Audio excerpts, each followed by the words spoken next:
Looks like we've got some big news out of Washington. President Trump looks like he's getting his ducks in a row for a strike on North Korea. I've been following a number of recent developments over the last 24 hours.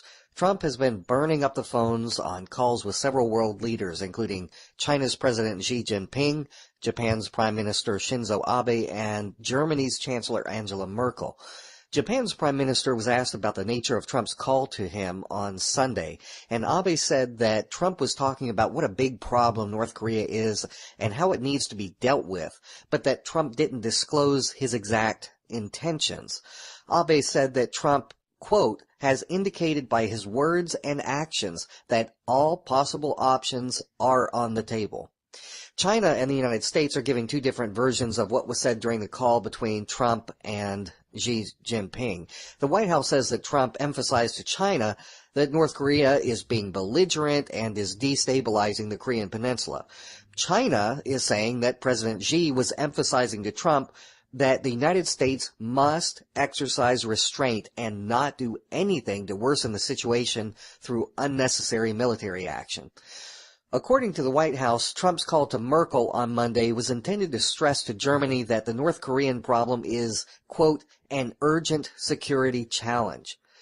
And now we've learned that President Trump is summoning all 100 U.S. senators together for a briefing on the alleged North Korean threat.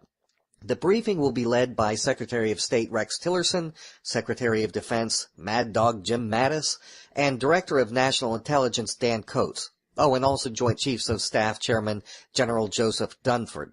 So this is a huge briefing. This is a military briefing. Folks, it sure looks like President Trump is trying to whip up support for U.S. military action. And North Korea sees all this. Trump is pushing Kim Jong-un's buttons. Here we've got two highly egotistical men with fingers on the nuclear switch trying to one-up each other. I swear, it reminds me of a couple of rednecks who start mouthing off at each other after one too many beers. The official North Korean newspaper, Rodong Sinmun, warned, quote, the United States should not run amok and should consider carefully any catastrophic consequence from its foolish military provocative act. What's only laid for aggressors is dead bodies.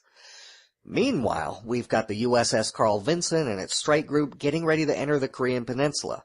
Multiple Japanese destroyers are joining up with the U.S. forces to conduct war drills, and South Korea is working on adding their own navy to this fray.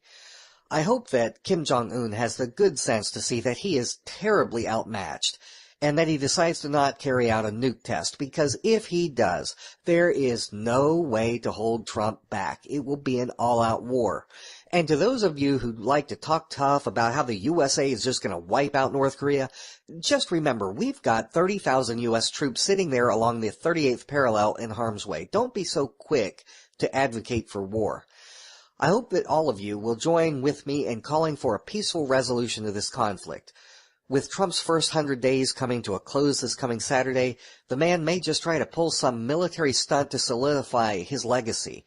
The mainstream media is taking advantage of his ego. We can all see this. They're egging him on. They're talking incessantly about how he's going to go down in the history books as having accomplished less than any other modern president in the first 100 days in office.